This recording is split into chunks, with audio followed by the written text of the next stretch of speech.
Mike Brent, de son vrai nom Moshe Brand, est un chanteur israélien né en 1947 à Chypre et mort en 1975 à Paris, devenu une icône absolue de la chanson francophone au début des années 70. Doté d'un physique de jeune premier et d'une voix de baryton ténor d'une puissance exceptionnelle, il a marqué l'histoire de la musique par une carrière aussi fulgurante que tragique.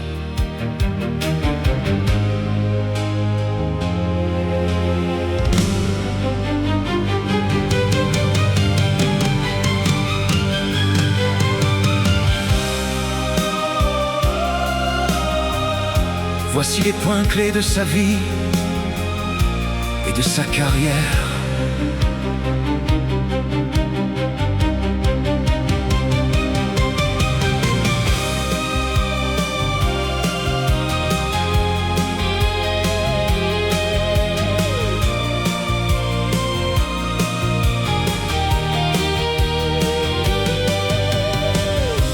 Des origines marquées par l'histoire,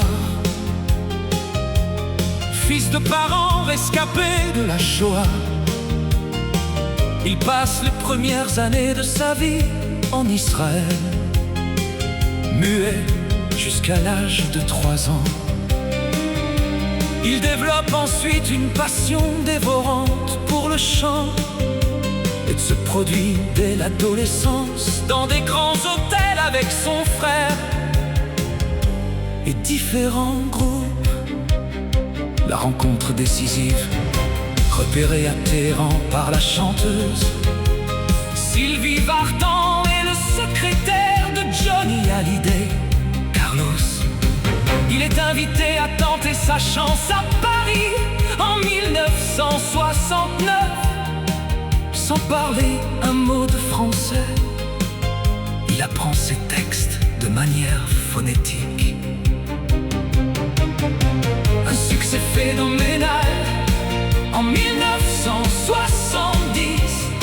Son premier grand succès, Laisse-moi t'aimer, le propulse immédiatement au rang de superstar.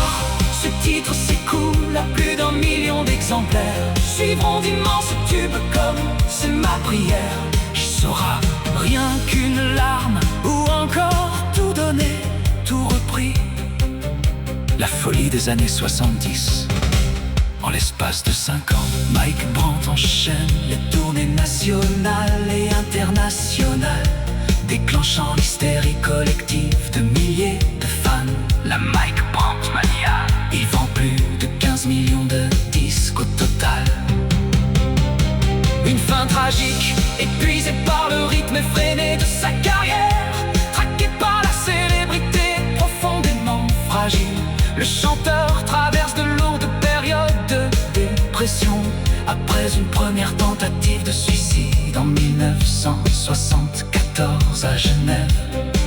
Il met fin à ses jours le 26 avril 1975 à Paris, à l'âge de 28 ans seulement, en sautant du 6e étage d'un immeuble. Le jour même de sa disparition sortait son dernier titre, Dis-lui, adaptation du succès américain Feeling.